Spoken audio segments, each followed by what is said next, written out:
back everyone, sorry for the delay between videos, hopefully this video will be worth the wait. With another month of experience under my belt, I thought it would be a good idea to add and to elaborate on the first strategy overview video. The first thing I want to go over is the difference between static and dynamic strategies.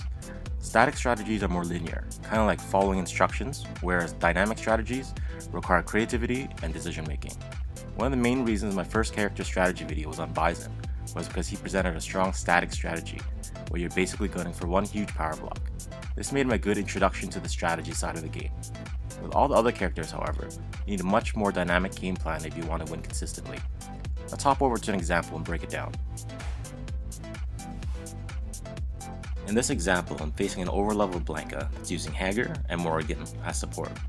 Based on Blanca's health at 2 levels higher than mine's, with 2 healers as support, I know I have my work cut out for me. I'm using Dan on my 2x3 and Bison on my 2x4. Although Ken does a lot of damage, I feel my best chance at winning this match is by overstacking my opponent. So to start off, the initial part of my strategy will be static. Build 4 hive yellows on 2 and 4 hive greens on 5. But it's important to have a dynamic frame of mind going into your matches. I recently went on a slump and I couldn't quite put a finger on what I was doing wrong. When it clicked in, I realized I was going into all my matches with a static mindset. I was forcing my builds instead of working with the pieces that were dropping. So in this case, if my opponent drops a few counter blocks on 2 or 5, I'm not going to instantly jump to a new build, but I have to be ready to make a quick decision if it happens, whether or not I should continue to pursue my corner 2x4s, or if I should work on my next blocks. I was able to build my 2x4s with almost no disruption in this case, but since my goal is to try to overstack my opponent, I'm going to hold off as long as I can before making my move.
Having a dynamic strategy is the first step, so you're ready to make changes when needed. But just as importantly, you have to have a dynamic mindset going into your matches. So in this example, I'm going to be working my corner 2x4s again. But because I had my dynamic hat on, I was able to make use of my quote-unquote garbage pieces to build another blue power block in the middle.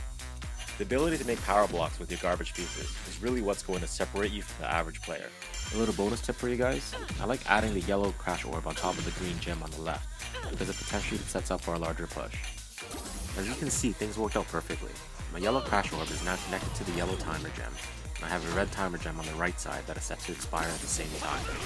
So instead of sending over 2 small shots of counter blocks, I just sent over both combined instead.